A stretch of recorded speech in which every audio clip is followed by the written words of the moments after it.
ইনশাল্লাহ আজ শুরু হলো আমাদের জীবনের পথ চলা। মানে? কিছু না, তোমার মুখেই আমার ভালো লাগা কথাটাও শুনতে চাই।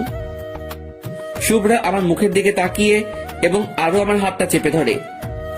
বুঝছি না তো কিছুই। ফিল করো, বুঝে যাবা।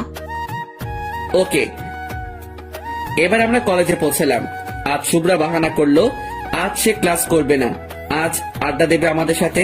ও আমি শুনে অবাক হয়ে গেলাম যে মেয়ে কখনো একটা ক্লাসও মিস করে না, আজ সে আমার সাথে আড্ডা দেওয়ার জন্য নিজে থেকে বলছে।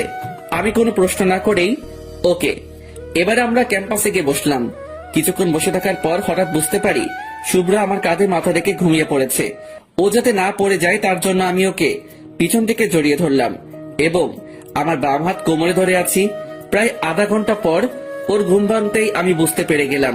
সাথে সাথে আমি আমার হাত সরিয়ে নিলাম শুভ্রা যাতে বা বুঝতে পারে। তবুও শুভ্রা কেমন জানি আমার দিকে একটা লুক দিয়ে বিশ্বাস করি, বিশ্বাস আছে, বিশ্বাসের কারণেই আজ পথ চলা শুরু করেছি। বিশ্বাস রেখো আমার, প্লিজ। আমি কোনো কথার মানে না বুঝতে পেরে আমি আমার মাথায় হাত দিয়ে চুল ঠিক করতে করতে, কি বলছো তুমি? বুঝলাম না তো কিছুই। হ্যাঁ, একসময় আমি বুঝতাম না, তখন তুমি বুঝতা। আজ আমি যখন বুঝেছি তুমি বুঝতে চাইছো না, সমস্যা নেই। এটা বলে শুভ্রা চলতে শুরু করলো। আমি শুভ্রার হাতটা ধরলাম এবং কাছে গিয়ে, এই শোনো না। বলো। বলছি রাগ করবে না তো? না, বলো কি বলবা। থাপ্পড় মারবা না? আমার খুব ভয় করে এসবে। আর এসব শুনে শুভ্রাকে খুব খুশি মনে হচ্ছে। না, মারবো না, বলো কি বলবা। ভয় করে তো? উফ, বলবা তো, বলো না। আমি এবার আমার একটা হাত বাড়িয়ে, এই আমাকে তোমার ইংলিশের নোটগুলো দিবে প্লিজ।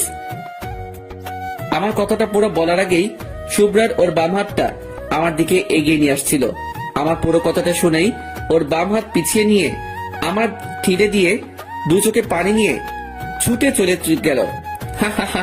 আমি শুধু বুঝতে চাইছিলাম শুভ্রা আমায় ভালোবাসে তো, আমার জন্য কোনো ফিল করে তো। আমার কল্পনা রাজ্যের রানী, যাকে এখন থেকে আমি একটু একটু করে হৃদ মাজারে ওর নামের একটা একটা করে অক্ষর খোদাই করছি। জানি না ওকে সারা জীবন নিজের করে করতে পারবো কিনা, তবে আমি চেষ্টাও করব না। এটা হয় নাকি, চেষ্টা করলে সব জিনিসই পাওয়া যায়।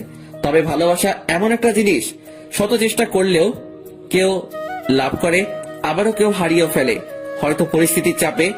আমি এবার ছুটে ছুটে শুভ্রার কাছে গেলাম। শুভ্রা আমাকে দেখেই হাঁটা শুরু করলো। আমি ছুটে আবারও শুভ্রার পথ আটকে